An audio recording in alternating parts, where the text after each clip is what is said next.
So today we're going to give a trim to this Osage orange. It's a deciduous tree that loses all of its leaves during the winter, and it has grown out for about the past 6 weeks really significantly.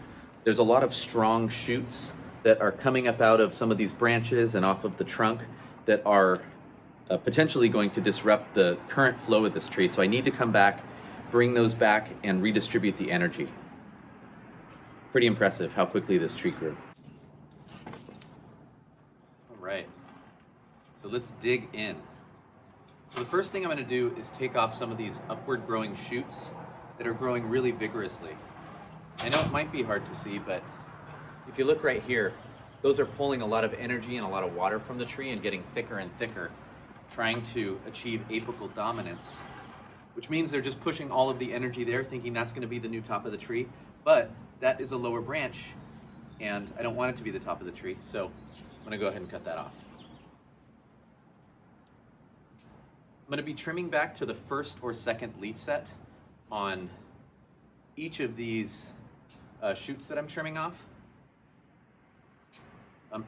But actually some of these I may be taking off altogether if they're just random shoots that are coming up off of the tree where I don't want them.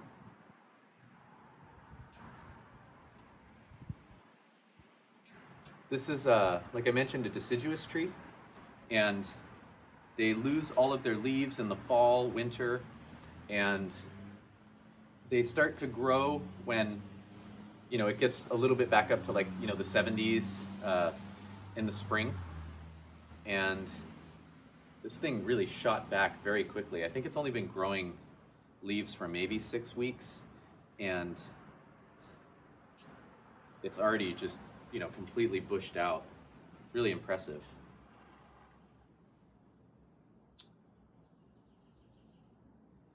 Again, the first action is just cutting the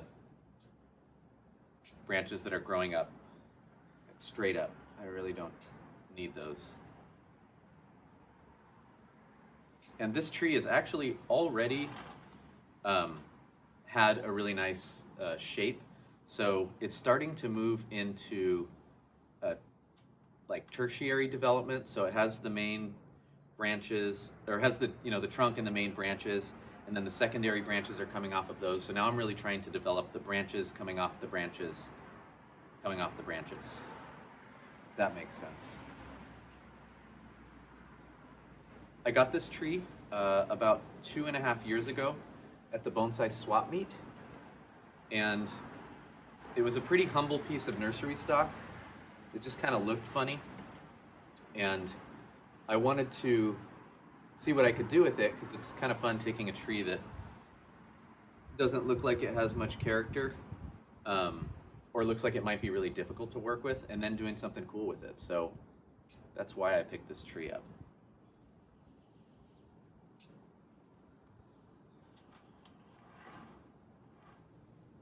So you can see pretty quickly I've managed to remove a lot of that growth and start to bring some shape back to this tree. It really doesn't take that long. This will probably be a short video. In case you're wondering how I know that it's time to trim this tree, it's because the leaves have grown out to about 6 to 8 leaf sets. And it started to get a little bit harder back toward the base of where these shoots started. So that's showing me that it's starting to lignify, starting to get like a little bit woody. And if I take the energy back by pruning, then I will get more growth on the interior of the tree and also push growth toward those areas that are weaker on the tree. So I don't think I'm going to go ahead and leave any well, there might be some weak areas that I leave untouched for now, because through the action of pruning back all of this growth that I have, it'll put all the remaining energy in those untouched areas. So we'll see. When I work this particular tree, I usually trim it maybe 3 or 4 times during the year. During the growing season. It grows so fast, and so you know, so the tree doesn't get away from me, I really need to come back in and manage its growth. So that's what I'm doing. You can see there's a bunch of wounds that I've started to heal on this tree. When I got it, I had to remove some additional branches, and I've been slowly healing the wounds using this putty, but it's working out pretty nicely. So the wounds are starting to close up, so I won't have scars on the trunk after, you know, probably pretty soon here. Maybe a year or two, they'll be gone. I mean, look at this tree already. It's already created some nice shape. There's some areas like up here. I have this one shooting straight up. I'm thinking about taking it off, but I also like the idea of maybe having a little bit of growth tighter on this branch right here. So I'm gonna go ahead and leave that and then see if maybe I'll get a shoot that goes that way, or a bud that goes that way, and work with that. I'm not doing anything super drastic right now. I'm just trying to redirect some of the energy on this tree. Let me see.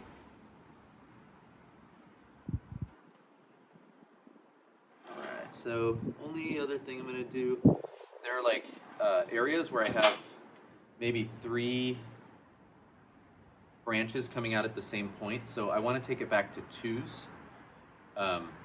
Branches of 3s will create swelling, and we want to avoid swelling on this tree. So we're just going to go ahead and take them back to sets of 2, and that'll create, again, just like more harmony on the tree, and make it look nicer, prevent swelling.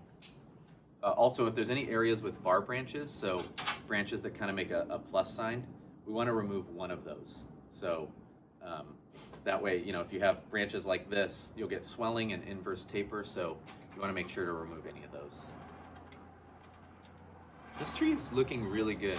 I'm really pleased with it. I'm going to go ahead and pull off this.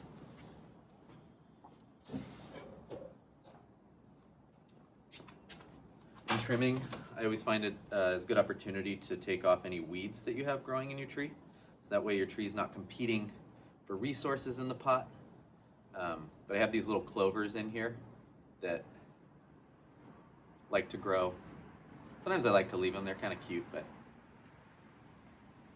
for the most part, I want to take them out. And you also want to get them at the root. There we go. So I got the roots of the clovers there, so that way they are not starting to regrow. This tree's looking just about done. I also have some wire on the tree right now, and I'm taking a look to see if I'm going to remove it. I think I'm going to leave it a little while longer because I want this piece to set in.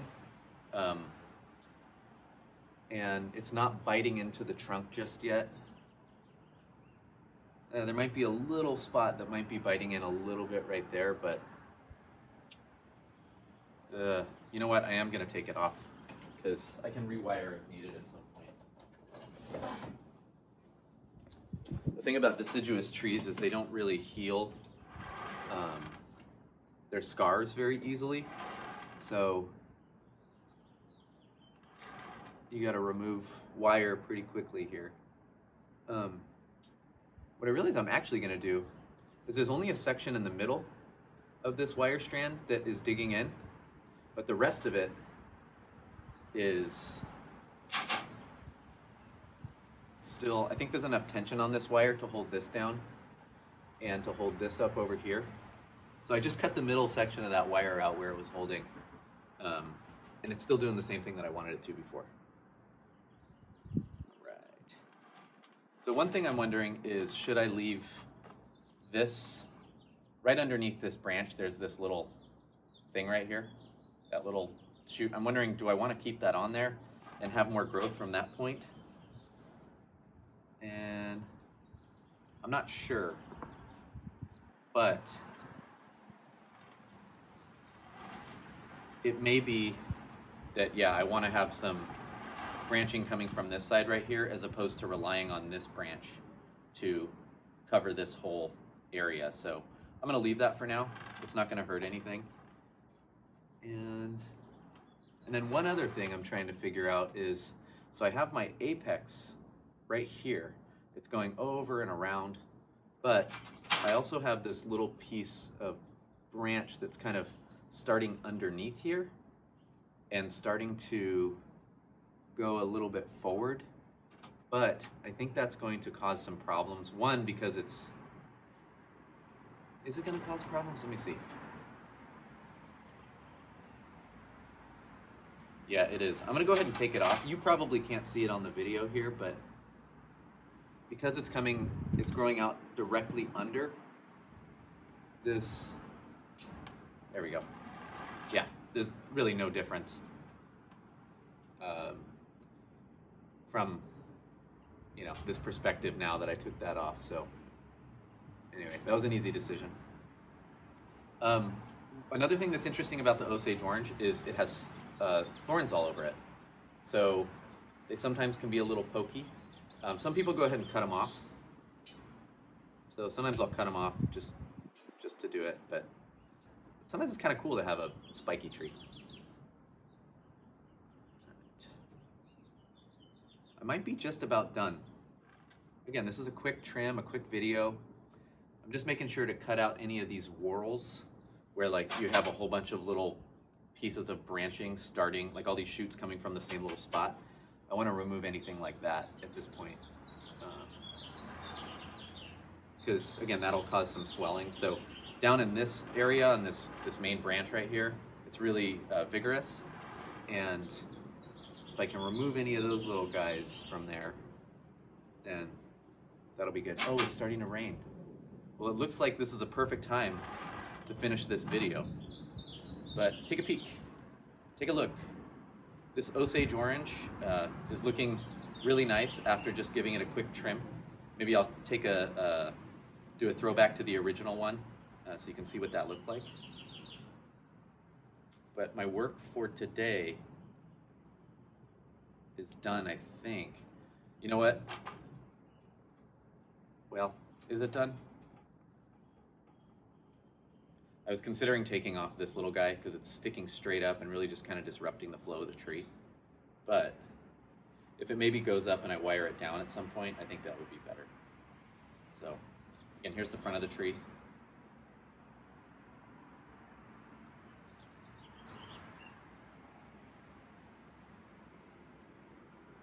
It's worth mentioning that the ceramicist that made this pot, his name is Wayne Malou. I think that's how you say his name.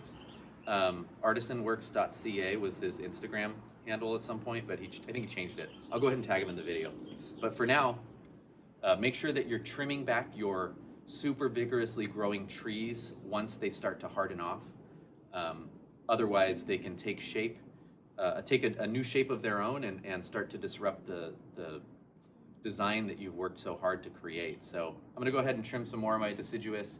I did one of my maples yesterday. I did some of my Chinese elms recently, and I'll probably have to hit this one in another month to 6 weeks.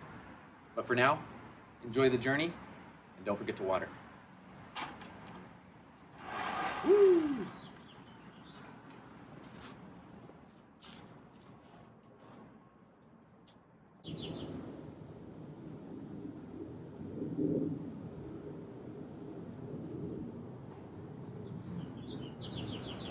Before we say goodbye, just take another peek at this tree.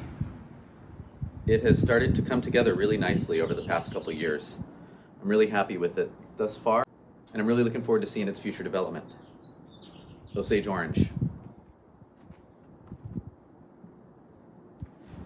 Don't forget to water.